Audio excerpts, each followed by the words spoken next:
हाँ जी, तो अगर आप एक ऐसे बंदा है जिनके पास कोई भी क्रेडिट कार्ड नहीं है, आपको क्रेडिट कार्ड की जरूरत है लेकिन कोई भी बैंक आपको ऑफर नहीं कर रहा, तो आपके मन में ये सवाल उठना लाजमी है कि क्या मैं एफडी के अगेंस्ट एक क्रेडिट कार्ड ले लूं। तो आज मैं सिक्योर्ड क्रेडिट कार्ड के कुछ डिसएडवांटेजेस से आपको रूबरू कराऊंगा ताकि आपको पहले से पता हो कि जो मैं क्रेडिट कार्ड के लिए जा रहा हूँ एफडी के अगेंस्ट लेने के लिए, इसके डिसएडवांटेजेस क्या है। तो ये वीडियो जो है बहुत ज़्यादा इंटरेस्टिंग होने वाली है, आपके दिमाग के दरवाजे भी खुलेंगे और आपको इन डेप्थ पता चलेगा कि क्या डिसएडवांटेजेस होते हैं जब आप एफडी के अगेंस्ट एक क्रेडिट कार्ड लेते हैं बैंक से। Just in case you are new other consider subscribing to the channel. देखिए, सबसे पहली चीज़, एफडी के अगेंस्ट जो क्रेडिट कार्ड लिया जाता है ना, मैं उसे क्रेडिट कार्ड मानता नहीं।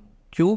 क्योंकि क्रेडिट का मतलब होता है उधार या लोन लेना। अब आप एक बार बताइए, अब एफडी करा रहे हैं बैंक के पास जाकर, अब अपना खुद का पैसा एक तो बैंक को दे रहे हैं और बैंक उस पे आपको आपके पैसे की 80 से 90% की लिमिट आपको दे देता है। जैसे कि अगर आपने 20,000 की एफडी कराई तो हद से ज़्यादा आपको 18,000 या हद से ज्यादा आपको 15,000 की लिमिट उस क्रेडिट कार्ड पे देखने को मिल जाती है। ना सिर्फ इतना, क्रेडिट कार्ड ना जनरली उन लोगों को दिया जाता है जिनके सिविल स्कोर है वो काफी अच्छा होता है। मतलब बैंक को विश्वास होता है कि ये जो बंदा है ना, हमारा जो उधार है वो चुकाएगा, इसके पास इतने एसेट्स हैं, और इसी की वजह से आपका सिविल स्कोर चेक किया जाता है। अब आपके पास ना सिविल स्कोर है, ना ही कोई ऐसा एसेट है जिससे आप अपना क्रेडिट कार्ड ले सके, तो ऐसे में आपके पास एक ही ऑप्शन बचता है कि भाई आप एफडी के अगेंस्ट क्रेडिट कार्ड ले लें। लेकिन यहाँ पे भी बहुत बड़े बड़े कैच है। देखिए, सबसे पहला जो इसका नुकसान है ना, वो ये है कि मान लीजिए कि आपके पास 20,000 रुपए आपके सेविंग अकाउंट में थे, 20,000 आपके सेविंग अकाउंट में थे, और आपको जब खर्चा करना होता था तो आप उसी 20,000 रुपए में से खर्चा करते थे, क्योंकि आपको पहले से पता होता था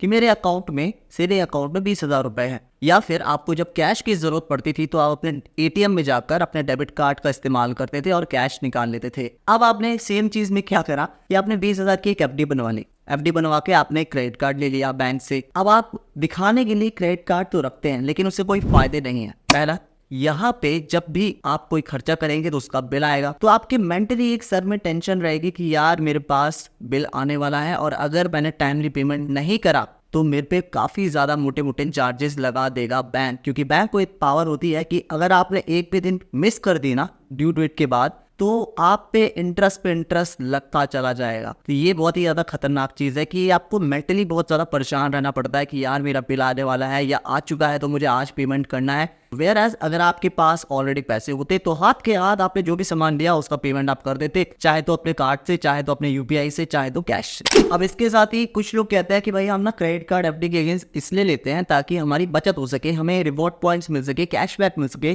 तो यहाँ पे मैं आपको बता दूं, ऐसा बहुत ज्यादा केसेस में होता ही नहीं है, क्योंकि जो रिवॉर्ड पॉइंट्स आपको मिलते हैं उसकी जो एक्चुअल वैल्यू निकल के आती है वो बहुत ज्यादा कम मिलती है, मतलब ना के बराबर होती है एक तरह से। तो क्या ही करोगे ऐसी वैल्यू का जिसमें आपको खुद का पैसा एक जगह पे ब्लॉक कराना पड़े, यानी कि बैंक में ब्लॉक कराना पड़े उस छोटी सी अमाउंट को पाने के लिए जिसका होना ना होना एक बराबर ही है। इसके साथ ही मान लीजिए कि आपके अकाउंट में कुछ ना पैसा पड़ा था और आपको अचानक से पैसे की जरूरत पड़ गई, यानी कैश की जरूरत पड़ गई। अब आपके अकाउंट में पैसा पड़ा था, आप नियर बाय एटीएम में गए, कैश निकाल के ले आए, लेकिन अगर आप उसी पैसे की एफडी करा के उसके अगेंस्ट क्रेडिट कार्ड ले लेते हैं और अब आपको पैसे की जरूरत पड़ती है और आप सेम चीज करते हैं कि एटीएम में जाके क्रेडिट कार्ड से पैसा निकाल के लाते हैं, तो भैया यकीन मानेगा इतना ज्यादा इंटरेस्ट मारेंगे कि आपके पर खच्चे उड़ जाएंगे अपना जब बिल स्टेटमेंट आप देखेंगे, ठीक है ना। तो ये गलती आपको कभी नहीं करनी है और ये ही सबसे बड़ा सरदर्द बन जाता है कई लोगों के लिए, क्योंकि उन्हें पता नहीं होता कि क्रेडिट कार्ड से कभी भी कैश नहीं निकालते हैं। ये चीज वो आपको बताते नहीं है कोई बैंक, लेकिन जब आपका बिल आता है ना तो आपको दिखाया जरूर जाता है। अब आप सोच रहे होंगे कि यार जैसे मुझे कैश की जरूरत थी तो मैंने ऑलरेडी अपना पैसा वहां बैंक में जमा करा रखा है एफडी के तौर पे, तो क्यों ना मैं उसे तोड़वा के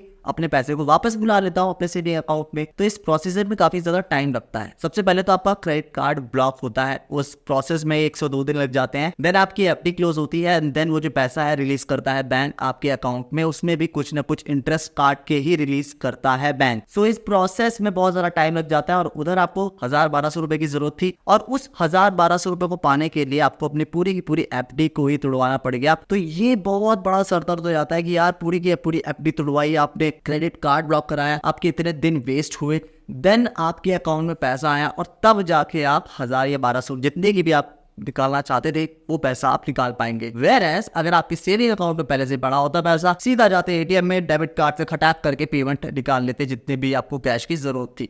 इसके साथ ही मान लीजिए कि आपने एक एफडी के अगेंस्ट क्रेडिट कार्ड ले लिया। अब आपका लेट्स से बिल बन गया 5,000 रुपए का। अगर आप वो 5,000 रुपए का जो बिल बना है उसे टाइमली इसका पेमेंट नहीं करते हैं तो बैंक के पास ये आज़ादी होती है कि जो आपने एफडी का अमाउंट जमा करा रखा है बैंक में, उससे वो 5,000 रुपये काट सकता है। जी हाँ, अगर आपको नहीं पता था तो आज ही पता चल गया आपको, क्योंकि बैंक को ये फ्रीडम होती है और इसी वजह से बैंक आपसे एफडी कराता है, क्योंकि उसको आप पे भरोसा था नहीं पहले से। यही तो सबसे बड़ा रीज़न है कि आप एफडी करिए तभी हम आपको क्रेडिट कार्ड देंगे, यानी कि उधार तभी देंगे जब आप अपना कुछ एसेट हमारे पास रखेंगे। तो अगर आप डिफॉल्ट करते हैं, जैसे 5,000 रुपये का डिफॉल्ट करा आपने और आप जमा नहीं कर पाए, तो 5,000 रुपये आपके एफडी से काट लेगा बैंक विद इंटरेस्ट भी जरूर काटेगा। इसके साथ ही एक चीज और बताना चाहूंगा कि अगर आपने कभी भी एफडी के अगेंस्ट कोई क्रेडिट कार्ड लिया है तो आपको ना कभी भी प्री अप्रूव्ड क्रेडिट कार्ड का ना तो कॉल आएगा ना ही कोई ऑफर देखने को मिलेगा बैंक से। प्री अप्रूव्ड क्रेडिट कार्ड वो क्रेडिट कार्ड होता है जो सामने से उधारदार यानी कि बैंक हमें फोन करता है। जैसे कि मेरे पास काफी सारे क्रेडिट कार्ड है तो बैंक का फोन आया था मेरे पे कई बारी कि सर हम आपको ये वाला क्रेडिट कार्ड देना चाहते हैं फ्री ऑफ कॉस्ट, जिसमें कोई भी आपको शुल्क, मासिक शुल्क जिसे हम एनुअल फीस या ज्वाइनिंग फीस भी कहते हैं, वो देने नहीं पड़ेगी।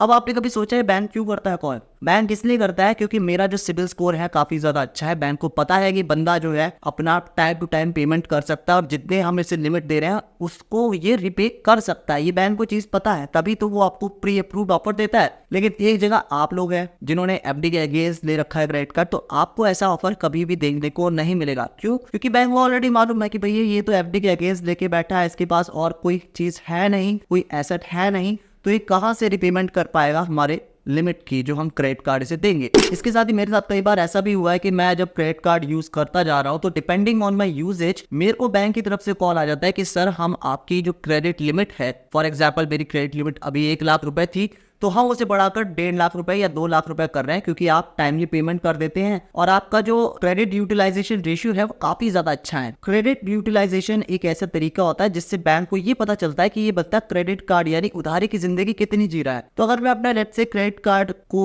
30% यूज करता हूँ तो मेरा 30% यूटिलाइजेशन रेशियो रहा उस क्रेडिट कार्ड का, तो इससे बैंक को ये पता चलता है कि सिर्फ 30% उधार ही यूज करता है जो हमने इसे दिया है, बाकी का ही अपने जेब से खर्चा करता है।